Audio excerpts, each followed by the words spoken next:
संस्थिता नमस्तस्यै नमस्तस्यै नमस्तस्यै नमो नमः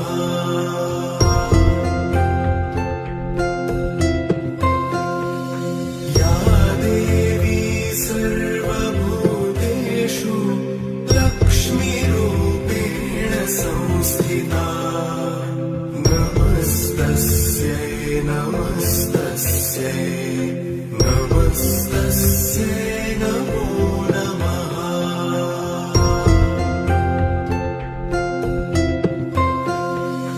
या देवी सर्वभूतेषु तुष्टिरूपेण संस्थिता।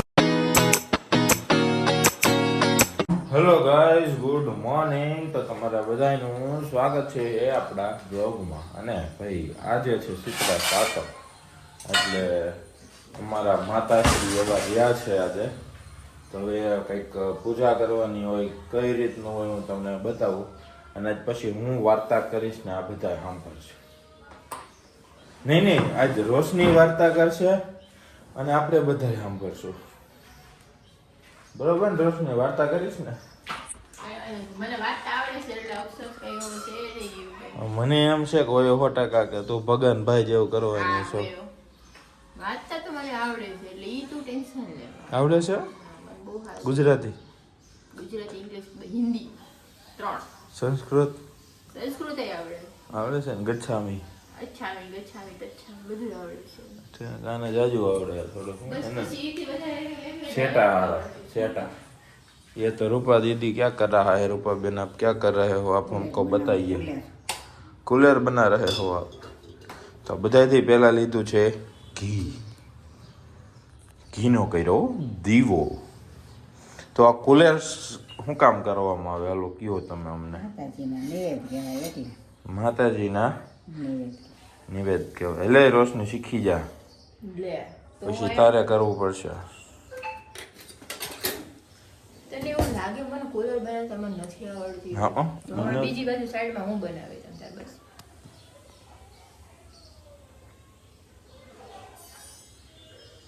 ખાહું બધે. હા હા.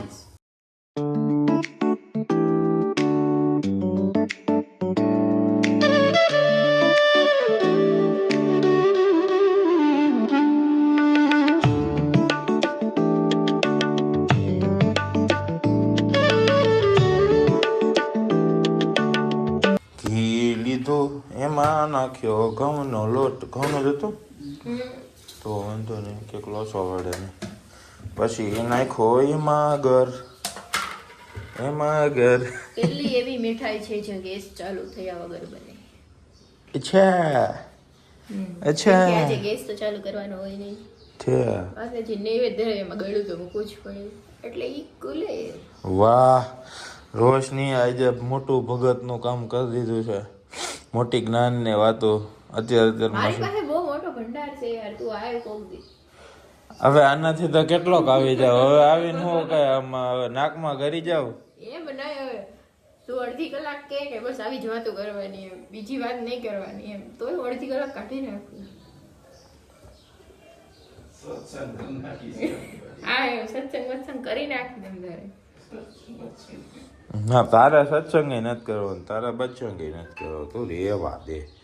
આમ જો અહીંયા ગઈ આ છે ને, આ બની રહી છે કુલર. એમાં આપણે એડ કરી દીધો ગોળ. જેમ રોશનીએ કીધું એમ તમને લોકોને આઈડિયા આવી ગયો હશે કે આ મીઠાઈમાં આપણે ગેસ ચાલુ કરવાનો હોય નહીં. તો આપણે કોઈક દિવસ આ મોટા ગુરુદેવ પાસેથી કંઈક ક્યારેક જ્ઞાન લેતું રહેવું છે. હવે હાલ નીકે તો તને ખબર હતી? મન બધી ખબર. બસ કરી જા. હમણાં ધૂણ તો એક ના, મને એવું કઈ આવતું નથી.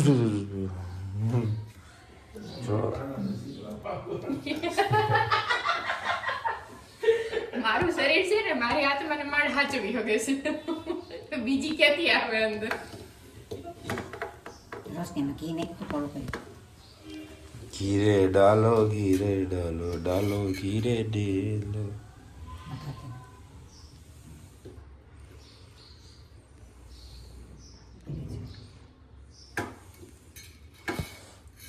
डालमती घी और डालमती જરૂર હોય ઇતના હોય નાખીને ખાધા જેવડી સો ખાધા જેવડા હોય તો કઈ બકરી ઘી જાય રોજ છે. હા બરોબર છે બરોબર છે એક કામ કર તું ઘી પીવાનું ચાલુ કર દે ખાધા જેવડા તો પીધા જેવડા જોઈએ પીવા માંડો ઘી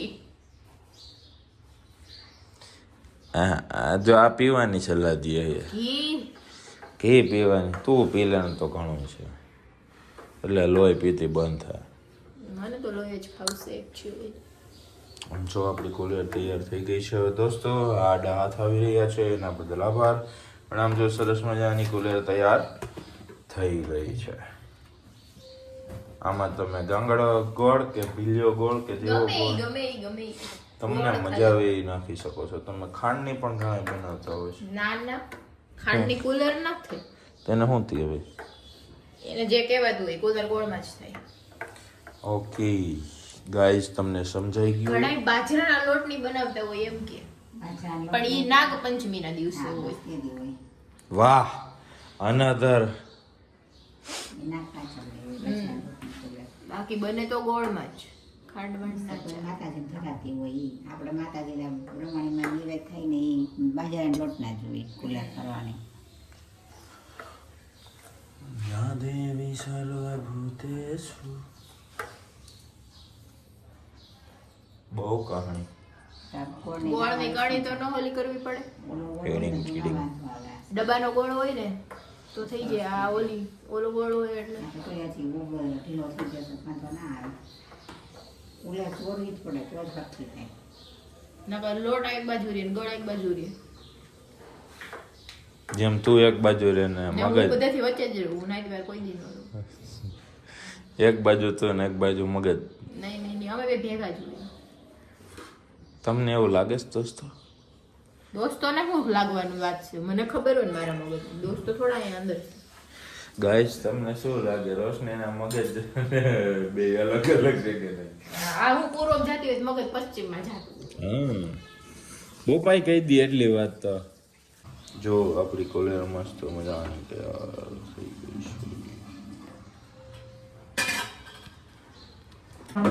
થઈ ગઈ ને હવે હવે શું કરવાનું માતાજીને ચાલી લેવાના.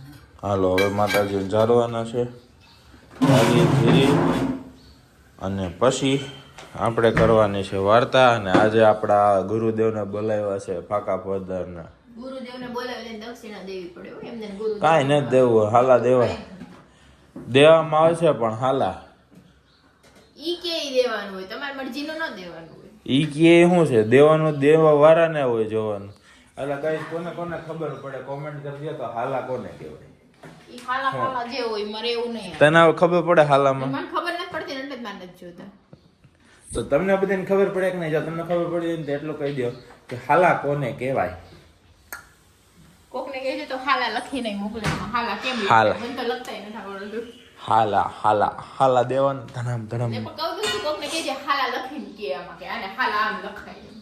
હાલા એનું હોવું જોઈએ ને સાલા એનું હોવું જોઈએ હાલા જ હોવું જોઈએ હાલા તું ડાય થા મને હું પડ્યું મૂકી દેજે ખીજાવું પડે નહીં ક્રેડિટ કાર્ડ નથી લીધું તારે લ્યો હા પ્રાઇસ ટેગ નું છે ડ્રેસ ના પ્રાઇસ ટેગ નું ઓ આ તો રૂપાબેને નવો ડ્રેસ પહેર્યો છે ઠેક એટલે કે ને મેં કીધું આ નવા શોરૂમ માંથી આવેલ ગાડી કેમ લાગે છે હાચું ભાઈ આ જૂનું મોડેલ થઈ ગયું છે 2025 નું છવીનું જ છે યાર પછીનું નથી 26 નું ક્યાંથી છવીનું જ છે ઠેક એવું છે હાલો તો હાલો આમ તો 2000 નું મોડેલ છે તું એનાથી જૂનું છું હું 99 નો છું લેટેસ્ટ મોડેલ આપણે ઘરમાં હું જ છું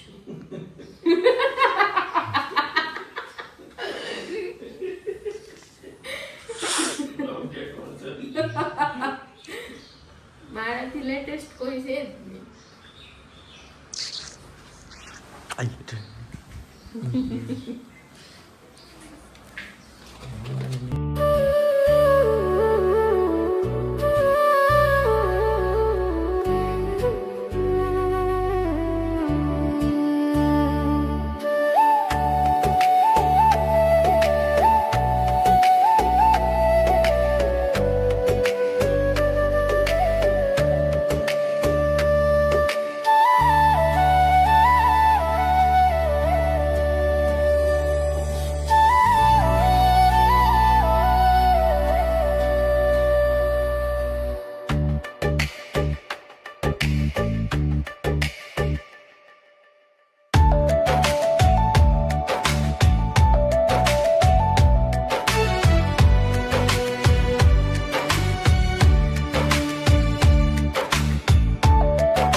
એવી ભક્તો હવે આપણે કરવાના છીએ વ્રત કથાનું પાલન.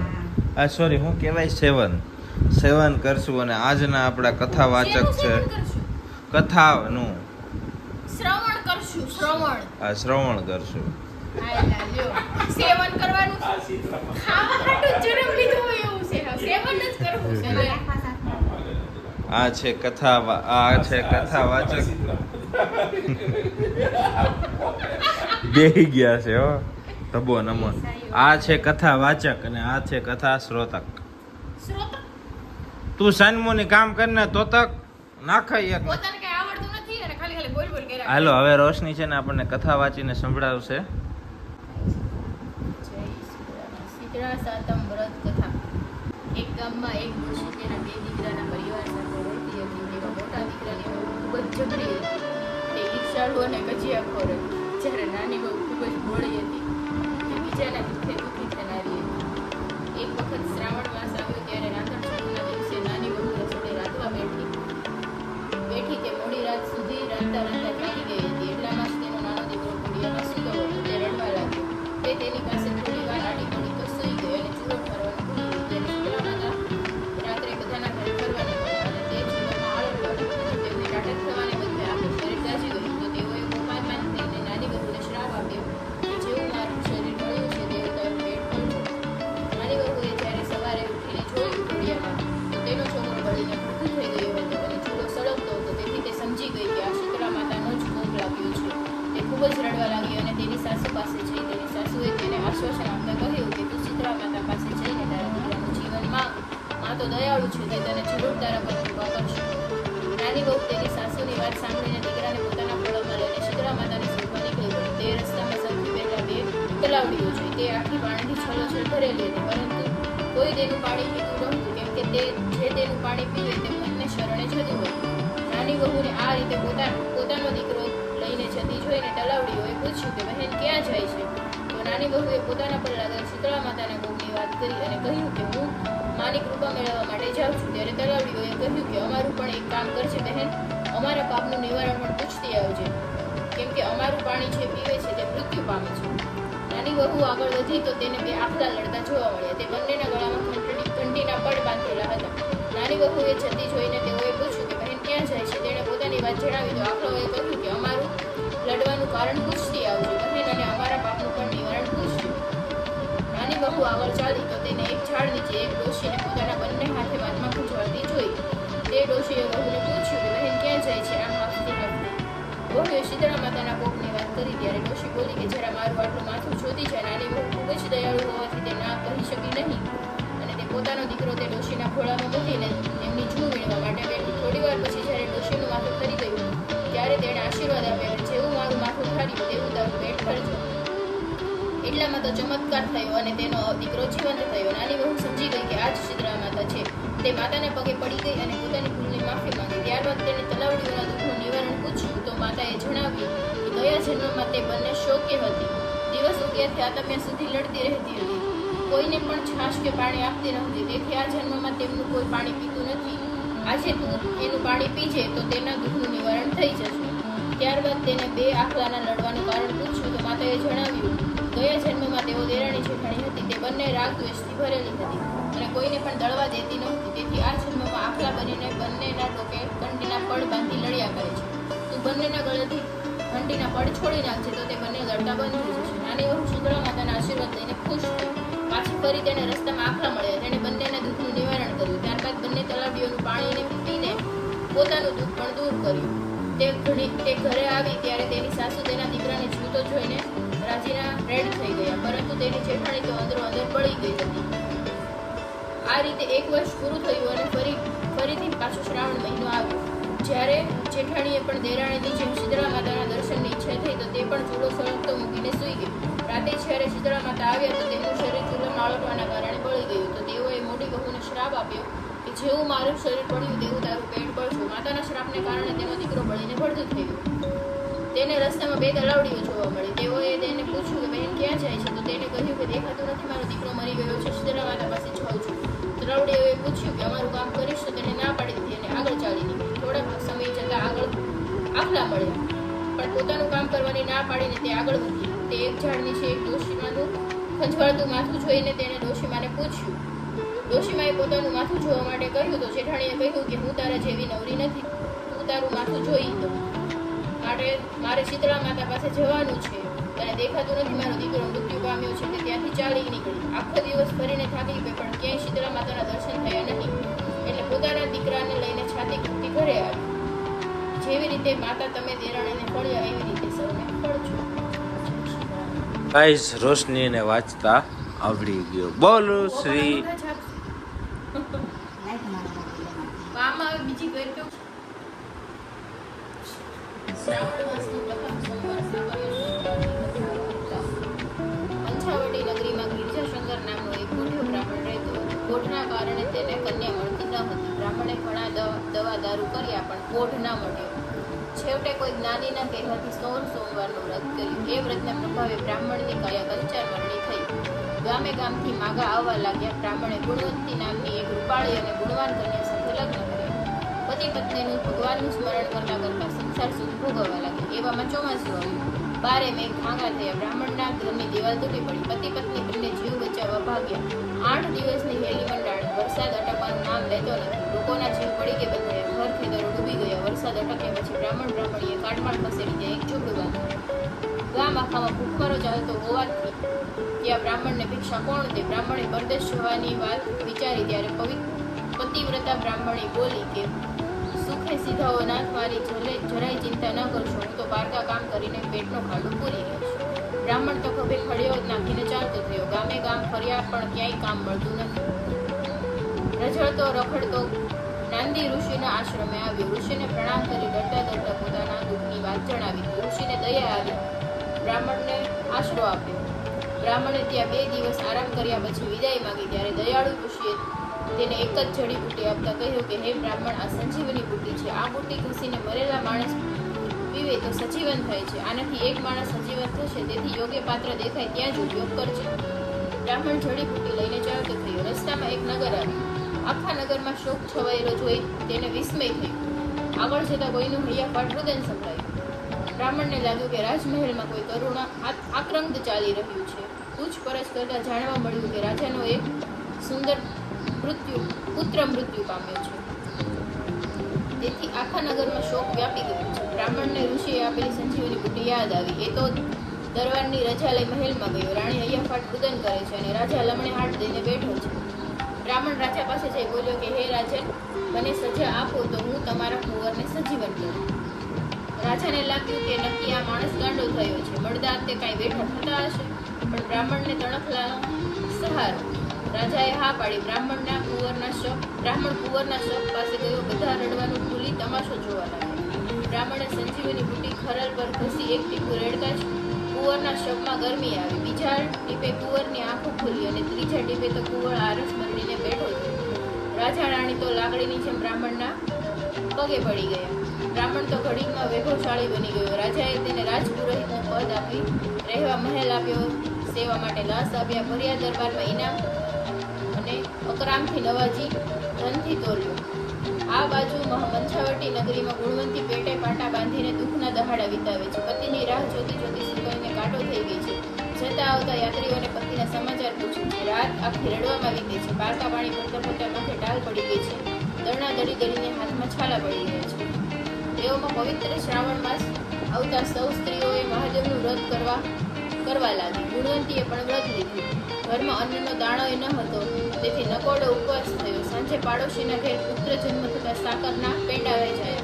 એક ગાંગડું ગુણવંતીને પણ મળ્યું. ગુણવંતીએ સાકરનું પાણી પીધું અને શિવનું સ્મરણ કરતી નિંદ્રાધીન થઈ સપનામાં શિવજી આવીને કહેવા લાગ્યા, દીકરી, તે જાણે અજાણે મારું સાકરિયા સોમવારનું વ્રત કર્યું છે. આ વ્રત આ પૃથ્વી પર ઉમાએ મને પામવા માટે કરેલું. હું તારા પર પ્રસન્ન થયો છું. પૂર્ણ શ્રદ્ધાથી વ્રત કરી ભાવે ભરીને મારું ઉજવણું કરજે. તારી મનોકામના પૂર્ણ થશે. બીજા દિવસ ગુણવંતીએ વ્રતની વિધિ વિગતવાર જાણી અને સાકરિયા સોમવારનું વ્રત ચાલુ રાખ્યું. આ રીતે 15 સોમવાર ગયા. 16મા સોમવારે વ્રતનું ઉજવણું કરવાનું. પણ ઘરમાં ખાવા ન હતું, ત્યાં ઉજવણું કઈ રીતે કરવું? ગુણવંતી તો લમણે હાથ દઈને રડવા લાગી. એ જ ગિરજા શંકર 70 પેઢી ખાય તોય ન ખૂટે એટલું ધાન લઈને આવ્યો. દુઃખના આંસુ હર્ષના બની ગયા. પછી બંને સાથે મળીને વ્રત ઉજવ્યું. 4.25 શેર ઘઉંનો લોટ લીધો. 1.25 શેર ઘી અને 1.25 શેર ગોળના લાડુ બનાવ્યા. તેના 4 ભાગ કર્યા. એક મહાદેવને ધરાવ્યો, બીજો રમતા બાળકને અને ત્રીજો ગોવાળને આપ્યો. ચોથા ભાગનો પ્રસાદ વહેંચ્યો. પછી બ્રાહ્મણે ઝૂંપડીની જગ્યાએ વિશાળ હવેલી બાંધી આંગણામાં મોટું શિવાલય બનાવ્યું. પતિ પત્ની બંને શિવને ભજવા લાગ્યા. શિવની કૃપાથી બ્રાહ્મણીની કુખે દેવતાઈ તેજવાળો પુત્ર જન્મ્યો. આમ સૌ સારાવાના થયા. હે શંભુ, સાકરિયા સોમવારનું વ્રત જેવું બ્રાહ્મણને ફળ્યું, જેવું બ્રાહ્મણીને ફળ્યું, તેવું સૌને. બોલીએ શ્રી હર હર મહાદેવ હર. તો ભાઈ જો હવે આપણે છે ને આપણા કથા વાચક શ્રી રોશનીએ આપણને સાકરિયા સોમવાર તથા શીતળા માતાની કથા વાર્તાનું શ્રવણ કરાવ્યું. તો તમારા બધાનો ખૂબ ખૂબ આભાર. અને આજનો વ્લોગ આપણે અહીંયા પૂરો કરશું. અને તમને બધાને શીતળા સાતમની હાર્દિક શુભેચ્છાઓ. બરાબર ને? તો ચાલો, તો હવે કાલ પાછા મળશું. અને મારા વાલા જય માતાજી. થેન્ક્સ ફોર વોચિંગ અને સબસ્ક્રાઈબ તો કરવાનું ભૂલતા જ નહીં.